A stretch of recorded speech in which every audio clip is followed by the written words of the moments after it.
Now, the greatest radio shows of all time. Suspense. The Shadow Node. Washington calling David Harding, Counter Spy. Classic radio theater. The Great Gildersleeve. Fibber McGee and Molly. Dragnet. Gunsmoke. The Lone Ranger. Now, step back into a time machine with your host, Wyatt Cox. Good evening, friends of the Inner Sanctum. Well, we start off this hour with comedy. Abbott and Lou Costello in their ABC program. This episode originally broadcast on March 3rd, 1949, and yes, another Sam Shovel case comes up during during this show. It's going to be crazy.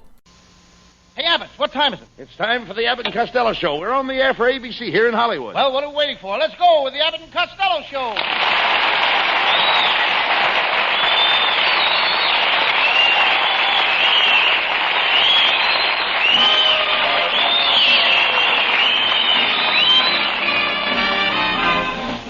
Yes, it's the Abbott and Costello Show, produced and transcribed in Hollywood for your listening and laughing pleasure, with chuckles with a carload and music by Matty Malnick. So hold on to your chairs, folks, for here they are, Bud Abbott and Lou Costello.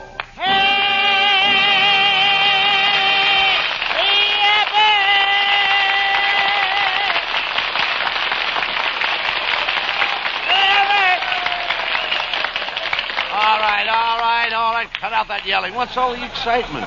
Well, I went to a party last night, Abbott. There were 30 girls there. Not one of them would dance with me or even talk to me. You didn't have any fun then? No, I was as lonesome as Fred Ellen on Sunday night. I thought you were such a big shot with the girls. I don't believe you ever had a girl. Oh, yes, I did, Abbott. I had a very beautiful little blonde once, and everything was swell until one day she ran off to Florida. She married a guy, and now she has 5 children.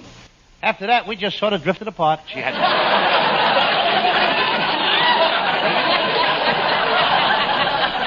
Well, why don't you speak to my wife, Lou? She knows lots of nice girls. No, your wife don't like me, Abbott. Well, No. if you hang around with her more, you'll find me. You'll eventually get under her skin. Well, I guess one more lump won't hurt her. How can you talk that way about my wife? Remember the first night you met her? Yes. The minute she walked in the room, I said, there's either an ugly woman or a good-looking man. Costello, do you know you're getting more stupid every day? Gee, thanks, Abbott. I'm glad to know I'm not stagnating. Oh, get him.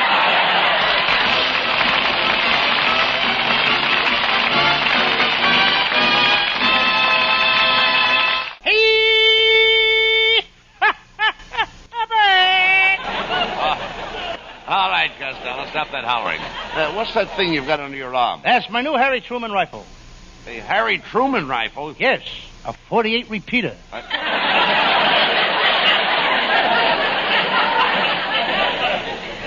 What happened to you last night? I called your house and you weren't home. Well, I went to the movies, Abbott. I saw one of those old-time pictures. It was all about the Romans. They had a chariot race in it, and it was won by a guy named Ben-Hur. Yeah. You dummy, you mean Ben-Hur, not him, her. They were all dressed up in them bed sheets. You couldn't tell the hymns from the herd. Well, if you'd gone to school, Lou, you'd known the story of Ben-Hur. Did you go to school, Abbott? Oh, certainly. I started in nursery school, then I went to kindergarten. So what? I started in nursery school. I went to kindergarten. And I went from kindergarten to grammar school. So what? I went to kindergarten to grammar school. I went from grammar school to high school. Do you think there'll be a shortage of meatballs this summer? Costello, you've got the brain of a monkey. I'll bet you I have not. Yeah? What do you want to bet? 15 bananas. Trying to insinuate that I'm ignorant? Abbott, you're nothing but a Hollywood character. Oh, what's a Hollywood character? A jerk with a personality. I'll ignore that remark because of your ignorance. Who's ignorant? When I went to school, I specialized in history.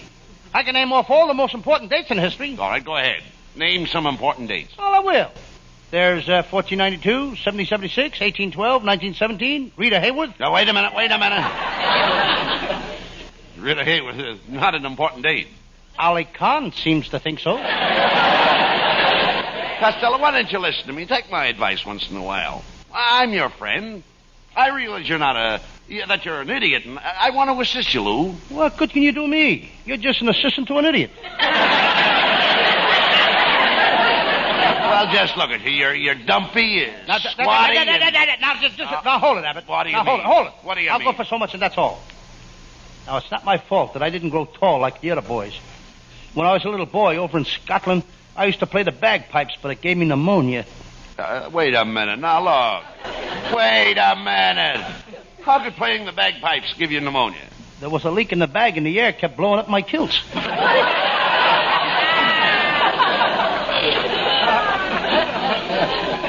Instead of wearing a whisk broom in front of my kilts like the rest of the Scotsmen, I had to wear a hot water bottle.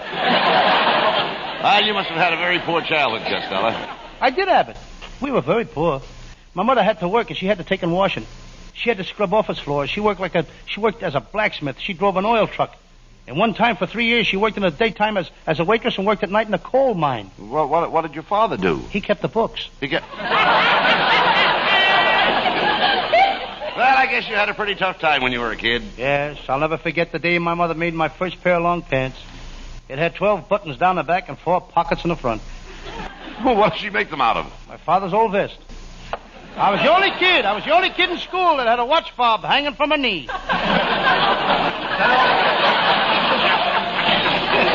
Were you very popular with the other kids in school, Lou? Oh, I was a pitcher on a baseball team. What a pitcher I was. I had a drop ball, a slow ball, a curve ball. Did you have a screwball? That was before I met you, Abbott. You dummy, you ought to be back in school right now. For your information, Abbott, I'm keeping steady company with a red-headed school teacher. What does she teach? She has a high school class of men all over 40 years old. 40-year-old man? Why don't they go to college? When she gets through teaching them, there's nothing else to learn. Running around with a school teacher. Why don't you find a nice girl and get married? I'm going to, Abbott, as soon as I get some money. Money. Costello, don't worry about money. Do you realize what money is? Money is the root of all evil. Money's an invention of the devil. Money is filthy lucre. Money causes misery. Money. That's what I think of money. May the Bank of America have mercy on your soul.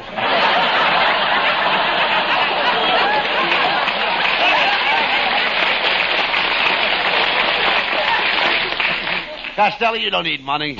What you need is the love of a good woman. Find another girl like my wife, Betty. You mean there's another girl like your wife, Betty? Costello, I love my wife. My Betty's a real cookie. Your wife is a cookie? That's right. Abbott, you just set baking back 20 years. You'd be lucky to get a girl like my wife. My Betty is always straight from the shoulder. Who wants a girl that's straight from the shoulder? I like the girl that curves. Uncle Bud, something terrible just happened to me. And this is really his Uncle Bud, and this is the nephew. We don't kid about it. He's got to work. Abbott's nephew. Pay attention to what he says, folks. This may be his last performance. What is it, Norman? Nephew Norman? Why are you so excited? Well, Uncle Bud, when I was coming through the pass in the mountains, a mountain lion jumped right in the car beside me. Yes, then what happened? The lion killed me!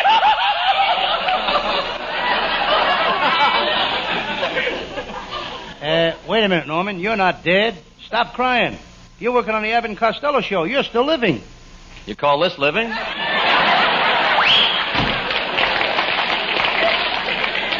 Really, though, sincerely, there goes a brilliant boy.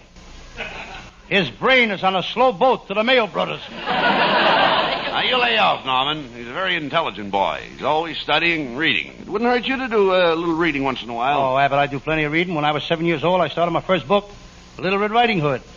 I rented it from the library. It's the last time I'll ever rent a book from the library. Well, didn't you like Little Red Riding Hood? Abbott, up to now, I owe the library $2,800. And Little Red Riding Hood has yet to meet the wolf.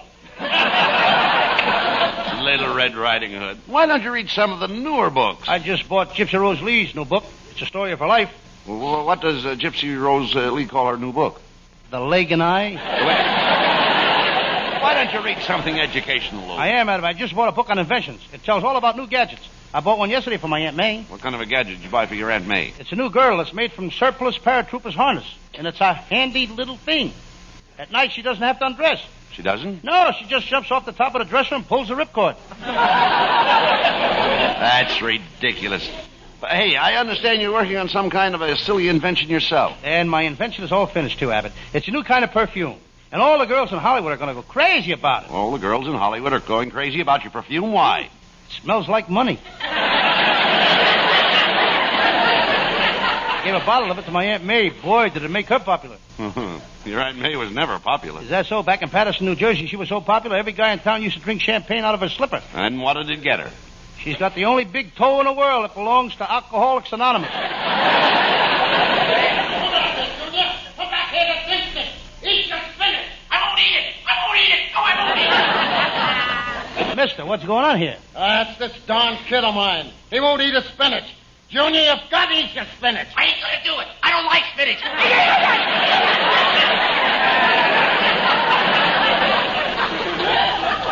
Well, you eat your spinach or Saturday, I'll make you go to see Abbott and Costello's picture, Mexican Hayride. No, you can't do that to me. I'll eat my spinach. You're my boss. You can't do that to me.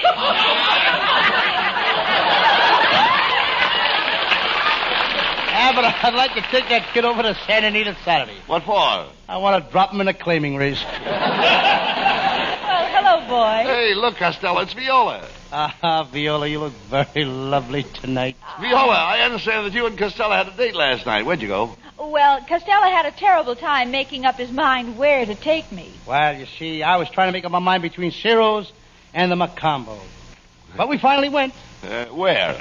To a hamburger stand between Ciro's and the Mocambo. Well, don't you worry, Viola. After we're married, things will be different. We'll have lots of little ones, and they'll all look like me. Oh, gee, I'd always planned on having children. I'd plan on having a few laughs here. Are you sure you're reading the same script?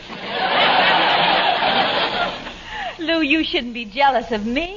I don't want to be a comedian. I don't want to make people laugh. Okay, then you read my lines. Costello, you can't be funny without me. You need me. Why, where would Edgar Bergen be without Charlie McCoffey? Where would Amos be without Andy? That's true. Certainly. One thing goes with the other. Like Dorothy L'Amour. Where would she be without her sarong? I don't know, but I sure would like to be there. Costello, I think you're girl crazy. I'm not the girl for you. But, Viola, you can't leave me. What would I do without you? Don't worry about that. I'll fix you up with a girlfriend of mine. Oh, you'll be just crazy about this girl. When she meets you, she'll rush over and she'll throw her arms around you like this. Yes. And she'll squeeze you like this. Yes. And she'll kiss you like this. And this. And this. And this. There. Now, what do you think of that?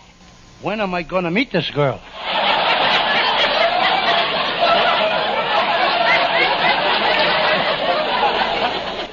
Viola, why don't you take pity on Costello and marry him? Then you'll be known as Mrs. Louis G. Costello. G?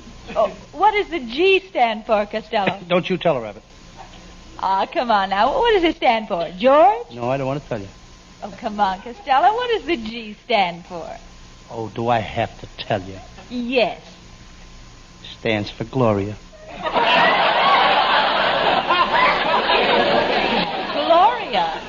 Yes, my mother always wanted a girl, and my father didn't have the heart to tell her. Viola, why don't you forget Costello and come to the movies tonight and see our latest picture, Mexican Hayride? Oh, thanks, Bud, but I saw the picture already. Oh, you did? Tell me. How did you like my acting? Well, it was... I'd say... Well, let me put it this way. Sure. You know how Van Johnson has that dramatic touch? Oh, yes. And how Clark Gable has that forceful personality? Yes. And how Gregory Peck gives that little artistic extra something. Yeah. But what about me? Costello, can you drive a taxi cab? Oh, now get this girl out of here, will you? Come on.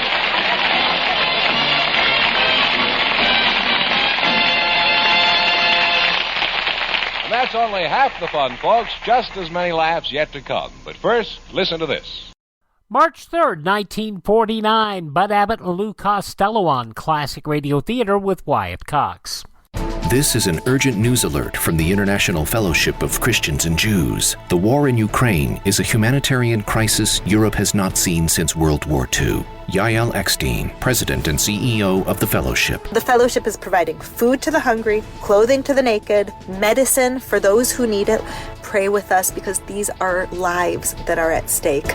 Learn more about the work of the International Fellowship of Christians and Jews in Ukraine at ifcj.org/crisis.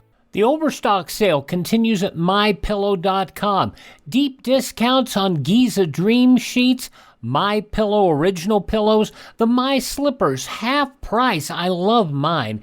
And with every order you make by going to MyPillow.com/radio specials, you'll get a free copy of Mike Lindell's book, What Are the Odds? From Crack Addict to CEO. MyPillow.com/radio specials, promo code USA. Now on Classic Radio Theater with Wyatt Cox, more of Bud Abbott and Lou Costello, and I'll bet we're about to get into a sad Sam Shovel story. This was originally broadcast March 3rd, 1949. Hey, Costello, come here. How did you get your clothes so dirty? Just look at your coat. It's torn and your shirt is ripped and... That ain't my fault, Abbott. What? I was out on one of my Sam Shovel detective cases last night. I investigated a case of a robbery at the fraternity house in UCLA. But I miscalculated. Got into one of the girls' dormitories. How did you manage to do that? By careful miscalculation. Costello, instead of running around nights on those silly Sam Shovel cases, you should stay home. Oh, I do stay home a lot, Abbott. Every night last week I stayed home. I cleaned the house. I got a terrible servant problem. I find it very difficult to hold a maid. Now, what makes it so difficult for you to hold a maid? My mother keeps walking in the room. Never mind that. I understand you took your brother Pat to the movies last night. Oh, yes. But I ain't taking Pat to the movies no more. He acts very strange. The minute we got into the movie, Pat put his hat under the seat. Well, what's strange about that? What's the men put their hat under the seat? While their head is still in it. Oh, talk sense. Hey, wait a minute. Come here. What is that big manuscript you're carrying under your arm? Well, I didn't want to tell you, but it's a book that I wrote. A book you wrote? It's the first chapter. The hero is threatened by a mad doctor who tries to remove his head. In the second chapter, he meets a demented butcher who tries to put him in a meat grinder. Then it ends where three maniacs tie him to a tree and a squadron of wild woodpeckers peck holes in him. But nobody wants to publish it. Why not? I guess people are sick of them mushy love stories. What is your Sam Shovel detective story about tonight? Well, tonight I do one of my most famous cases. I call it the case of the photographer who was stuck up in a dark room, or he was caught with his prints down. Well, it sounds terrible, but let's do it.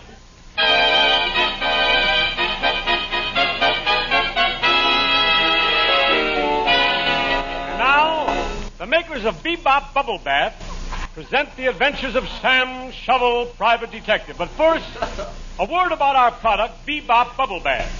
Friends, would you like Bubbles in your bathtub? You would? Well, why not call up Bubbles and see if she needs a bath? Ladies, try Bebop Bubble Bath. We don't ask you to buy the large size, mind you. Just try a trial size package. It contains a 7-year supply. You'll find that if you use Bebop Bubble Bath every day for 7 years, you'll have skin just like a baby. A baby alligator. Listen to what people all over the country are saying about Bebop Bubble Bath. In Kansas. Give me Bebop Bubble Bath. In New Jersey. Give me Bebop Bubble Bath. In Oregon. Give me Bebop Bubble Bath. In Virginia. Give me liberty or give me death. That Patrick Henry never gives up. And now the makers of Bebop Bubble Bath bring you your favorite thriller mystery. Here he is, Sam Shovel, Private Detective.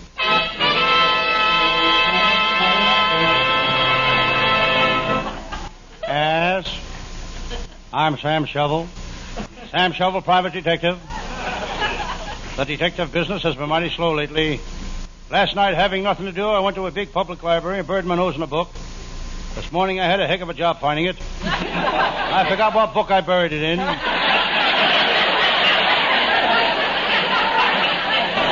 Here comes my secretary now. Did you call me Mr. Shovel? Don't be silly. Why should I call you Mr. Shovel? My name is Mr. Shovel. By the way, Miss Jones, did you find the file on that crook Joe Kirk? What's his name? Who? Joe Kirk. Never heard of him. Miss Jones, you and I have got to work late in the office tonight. Are you prepared? Oh, yes. I brought my brass knuckles, my fencing mask, and a baseball bat. Clever girl. She's so stylish. She was voted one of the 10 best-dressed women in Azusa. That's not so remarkable when you consider there's only 9 other women in Azusa.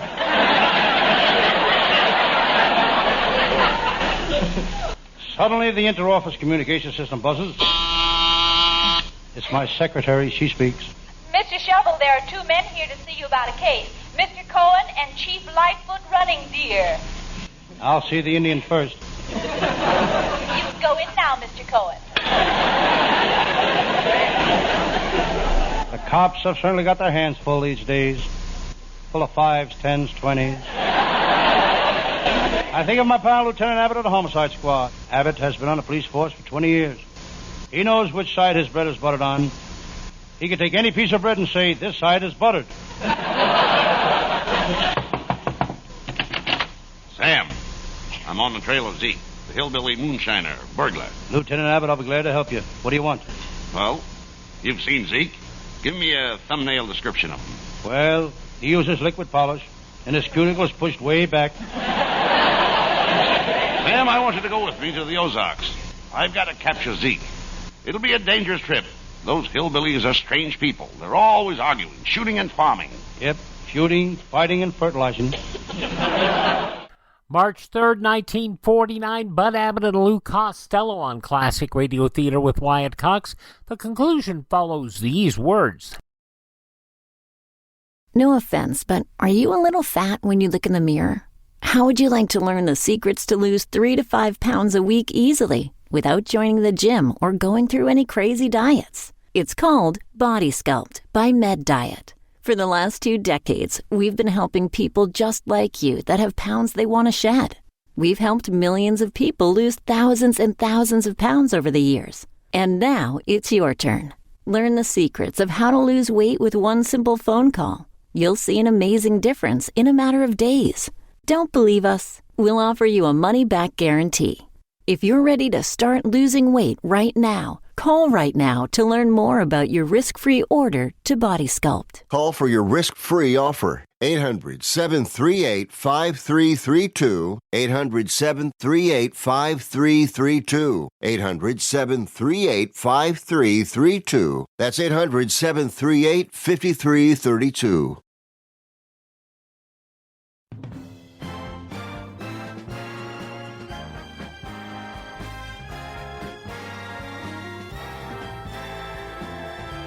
Now on Classic Radio Theater with Wyatt Cox, the conclusion of Bud Abbott and Lou Costello as it was originally broadcast March 3rd, 1949. Come on, Sam, we're heading for the hill.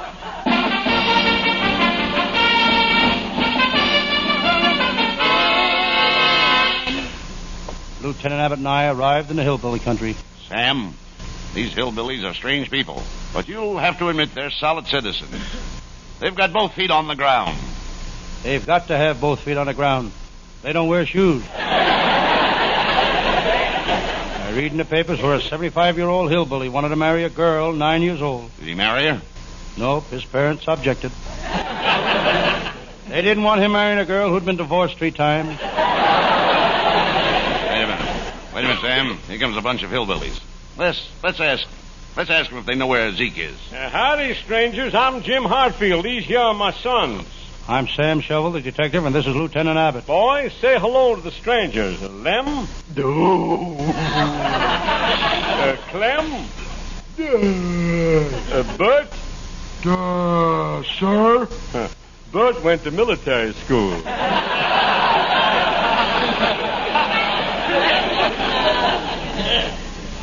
I don't like the looks of these guys, Abbott. The skinny one has got an ear of corn and 2 pumpkins. So what? They're farmers, and farmers have corn and pumpkins. Blown out of their heads. Well, gotta go now. We're working on the farm. 2 weeks ago, we dug a hole. Last week, we dropped the seed in it. And today, we're gonna cover it up. Do you always work that hard? Yeah. Except when the weather gets bad, then it slows us up a little. So long. Boy, is that guy lazy.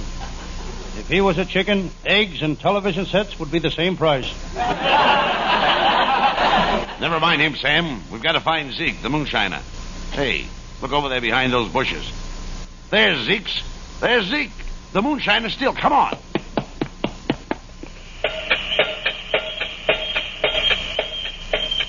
Hey, look. There's Zeke. He's making corn liquor. He's jumping up and down on the corn, crushing it. Hold on there, Zeke. We've got you covered. You're under arrest. Stop mashing that corn with your feet. What are you doing? I'm making some 90 proof corn liquor. And tomorrow I'm going to make some that's 100 proof. How do you do that? For that, I take off my shoes. Zeke, how do you make that corn liquor? Well, first I mash up the corn. Then I dump in a gallon of turpentine. Then a gallon of Clorox. And 2 quarts of juniper juice. Don't you put no alcohol in it? Why? Ruin the taste? Zeke, we're taking you to jail. Sam, grab some of that moonshine for evidence. And you better taste it to make sure we got the right stuff. Lieutenant Abbott, you know I never touch the stuff. So you're a brave detective, eh? Sam Chevrolet. Go ahead, you coward. Taste it. That stuff will grow hair on your chest. He's only kidding, Sam. Go ahead and taste it. Okay.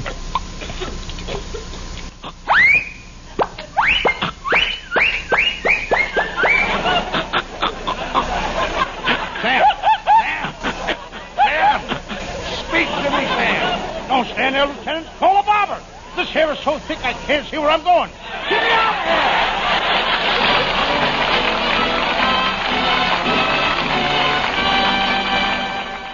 Well, Costello, why don't you tell the folks about your next week's Sam Shovel story? Folks, my Sam Shovel story takes place in a chewing gum factory. I call it the case of the beautiful blonde who fell into a vat of soft gum, or there's good chews tonight. Yes, and our writers are working on the case right now. Our writing staff is headed by Eddie Foreman with Paul Conlon, Pat Costello, Martin Raggaway, and Len Stern. And our producer is Charles Vander. Be sure to be with us next Thursday night. Good night, folks. Good night, everybody in Patterson. Good night to Mom, Aunt May, Uncle Mike, Uncle Tom, Aunt Eva. Listen each Thursday night at this time for another great Abbott and Costello show, produced and transcribed in Hollywood. Be sure to stay tuned for the outstanding entertainment which follows throughout the evening on this ABC station. March 3rd, 1949, Bud Abbott and Lou Costello on Classic Radio Theater with Wyatt Cox. Are you in bad pain? You know what I mean. Your knees hurt. Your shoulder hurts. Your elbow and back are constantly killing you. And I'm sure you've tried every pain pill or cream available at the drugstore. Am I right? Well, here's something you haven't tried. Pain Magic. Pain Magic is not available at any drugstore. The only place you can get it is by calling the special toll-free number I'm about to give you. And to make things even better, call right now and find out about our buy one, get one free offer. We're so confident it'll work for you that we offer a free bottle with your purchase. No prescription required. Call now to learn how you can get Pain Magic and get rid of your pain. Remember, your results may vary. 800-492-8164. 800-492-8164. 800-492-8164. That's 800-492-8164. Now on Classic Radio Theater with Wyatt Cox, an episode of the soap opera Claudia. This originally broadcast March 3rd, 1948. Your Coca-Cola bottler presents Claudia.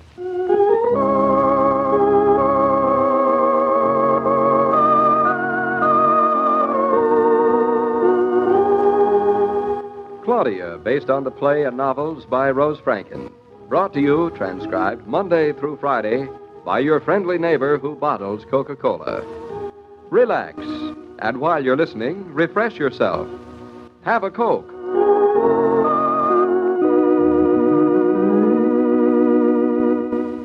And now, Claudia.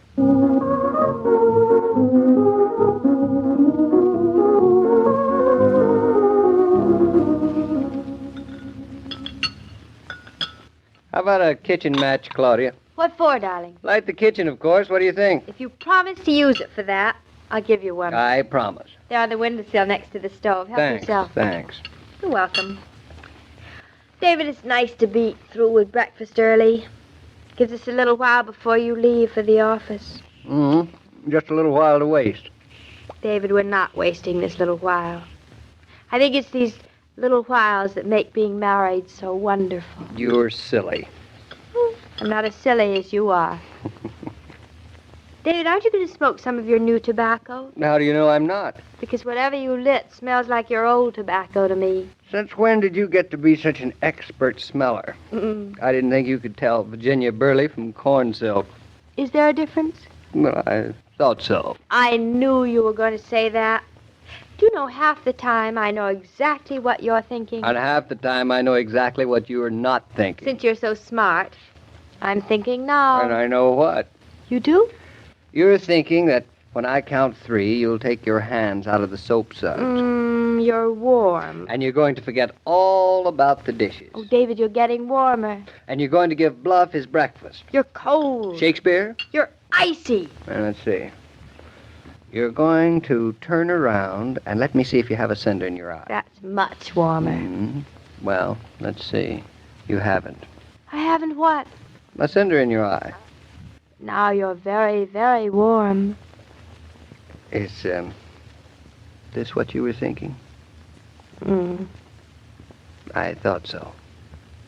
Oh, David, I'm scalded. But it's such a wonderful way to get burned.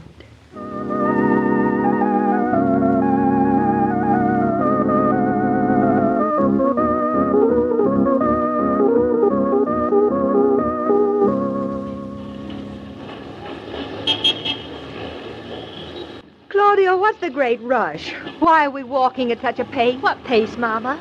This isn't more of a pace than usual, is it? Frankly, much more of a one. Where are we rushing to? Nowhere. Then I'm going home directly and now. What's your big rush? Me? Claudia, I've been sitting around Doctor Roland's waiting room with you for the last 1.5 hours. You think I had nothing else to do? It's 6:15. Oh, it's so late. Honestly, you wait 1.5 hours to see a doctor who then sees you for 1.5 minutes. And then all he tells you is that you're perfectly all right. Would you rather have him tell you something else? Well, I'm certainly not getting my money's worth this way. You know, Julia tells me he's the best baby doctor in New York. Doesn't seem to me I need the best baby doctor in New York. I mean, well, Dr. Roland isn't doing a thing about me. I could be having this baby completely without him. The trouble with you is that you'd rather have a bargain than a bonanza. Is that what I'd rather?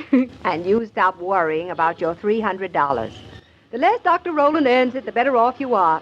Here comes my bus. Looks jammed. I like jam. You'll come out marmalade. I like marmalade, too. Better than us? Much better. Goodbye, Mama. Have a nice trip. Thank you. I always liked riding in a jar. I hope you're preserved till you get home. That's not the least bit punny of you. Oh, Mama, punning is the lowest. Oh, my bus is leaving. Goodbye, goodbye.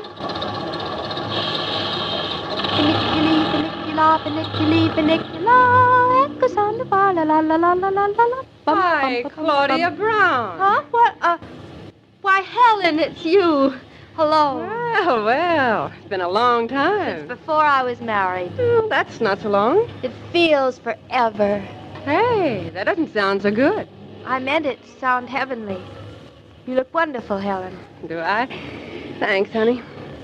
Say, Claudia, how's that handsome husband of yours? David, he's marvelous. Marvelous, Sounds as if you like it. Like what? Being married. Oh, I love it. I'm having a baby. You are? Oh, that's a shame. Why a shame? Well, so soon. You're hardly married, and you're so young. We're the same age, and I wouldn't dream of getting myself tied down like that.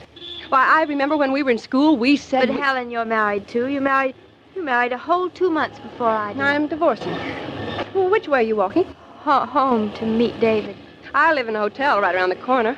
How about dropping up? Oh, no, I couldn't. I'll be late. Oh, he'll wait. It hurts a man to wait. You'll learn that. You're getting a divorce, Helen, not me. I'm awfully sorry, Helen, that you and your husband didn't... That's all right, dear. No condolences. It can be quite a happy event, like getting married. Don't say that. Your first baby, my first divorce. Life plays tricks, doesn't it? Come on. Come on up a little while. Well, We haven't had a good talk since day before graduation. Come on, do your David good to wish you were there. You think so? Well, just for a few minutes. Claudia, don't you feel sort of trapped and resentful? What? Oh, what I mean is, here you are, 18. 19. All right, 19. And having a baby. Where do you go from here? Oh, I'm going to have lots more. At least 5 more. You see, David and I are moving to a farm in April. Moving to a farm? Isn't it wonderful, all that fresh milk and fresh air for the baby? It's a beautiful old house built in 1760. Sounds great. You really want to bury yourself in the country? Bury myself? Oh, it's not as bad as all that. Of course, I don't blame you for wanting to hide your husband out there. He's a very handsome man. My husband wasn't at all his type. There aren't many like David. You're a funny one. I remember at school, you hardly ever went out. Always worrying your mother would be worrying about your rushing home early. I thought you'd never get married. And now you're so married, you keep looking at your watch. Well, it's later than usual. Look, Claudia. Why don't you call David up, have him meet you at my place. I have a dinner engagement, and the 4 of us could dine out someplace. How about it? Well, Helen, that's awfully nice, but we couldn't, not tonight. Got something else on? No, but... Well, we just couldn't. Thanks anyway. Oh? You don't go out much, do you? Nope, not much. We never seem to have time. You know, you having a baby and a husband doesn't seem possible. Well, I certainly wouldn't think of having one without the other. Would you? Well, good luck with your David. But don't stay home too much. And don't have too many babies. How many is too many, Helen? You'll know. Well, goodbye, Claudia. Call me sometime and give my love to David. Tell him to be careful. I'm single again.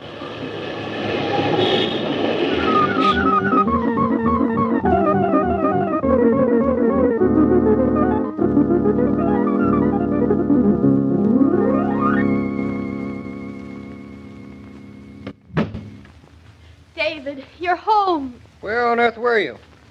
On Earth? You don't say. I'm sorry I kept you waiting, darling, but I really couldn't help it. You couldn't. No. But you don't have to apologize, darling. It's all right. It is? Of course. Here, I'll hang up your coat. Thanks.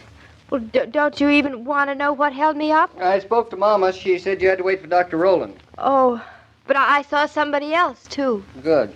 Come on in now. I made a fire in the fireplace. You know, I can't think of a better place. Oh, I love it. I thought you would.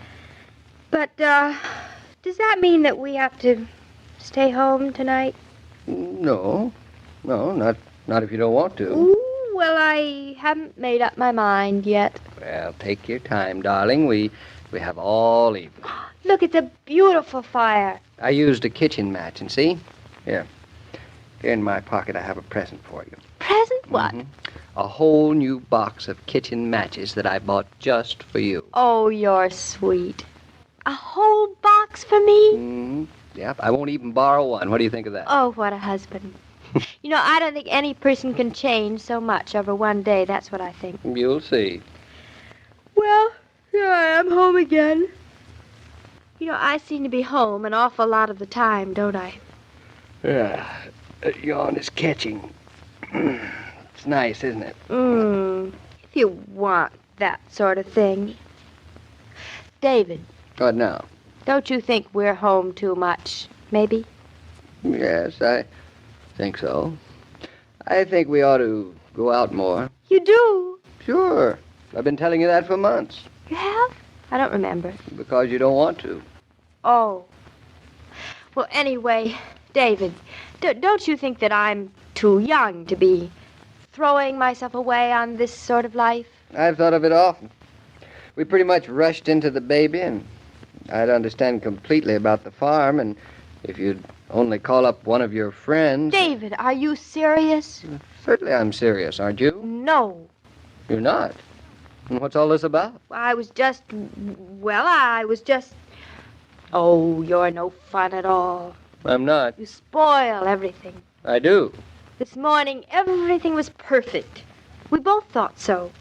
And tonight I come in with a completely new way of life for us, and that seems to be perfect with you, too. It can't be. It makes sense. Well, make up your mind which way you want. Me? Make up my mind? That's right. Can't have both. And if we did it your way, we'd be having our first divorce instead of our first baby. Darling, are you sure you went to see Dr. Roland this afternoon and not some bad psychiatrist? I don't need a psychiatrist. But I think you do. Me? This morning, everything was wonderful.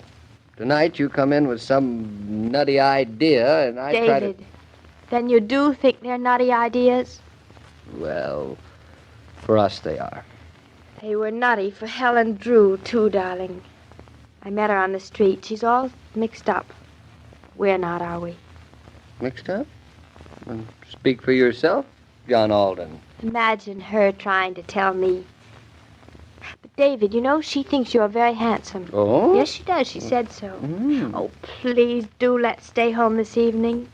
Unless you'd rather go out, and if you don't think it's wrong of me to want to, and... Well, to tell you the truth now, Claudia, there's only one thing that I want you to do. What, darling? Stop talking to people, stop listening to people, and... Yes, that's two things. And there's just one thing more.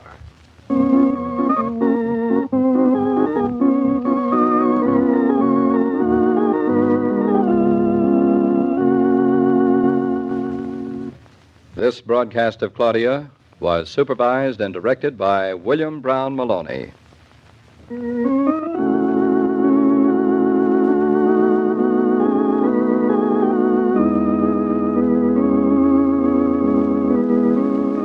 Housework can be pretty strenuous some days, no matter how clever you are about arranging your work.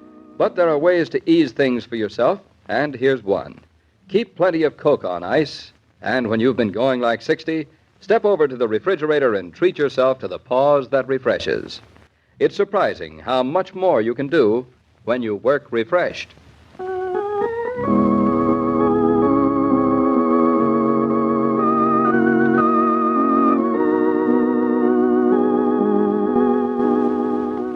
Every day, Monday through Friday, Claudia comes to you transcribed with the best wishes of your friendly neighbor who bottles Coca-Cola. So listen again tomorrow at the same time. And now this is Joe King saying au revoir. And remember, whoever you are, whatever you do, wherever you may be, when you think of refreshment, think of Coca-Cola.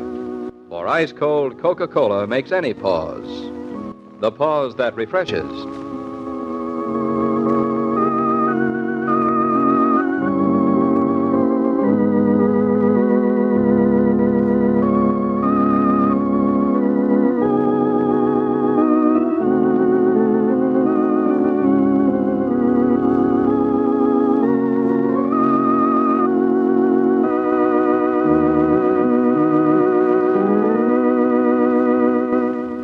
March 3rd, 1948, Claudia here on Classic Radio Theater with Wyatt Cox. Hope you'll take the time to thank this radio station and support their advertisers. It is their kindness and courtesy that allows us to be with you each and every time we roll around. Don't forget that if you miss a day on this station, you do not have to miss a single show. Our shows are available through iHeartRadio, Spotify, Spreaker, TuneIn, Apple Podcasts, Google Podcasts, and Amazon. Just search for Classic Radio Theater with Wyatt Cox. They're also available at our webpage, classicradio.stream. That's classicradio.stream. Please thank this radio station and support their advertisers, and tell all your friends the great radio shows are right here at this spot on your radio dial. Classic Radio Theater with Wyatt Cox on your favorite radio station.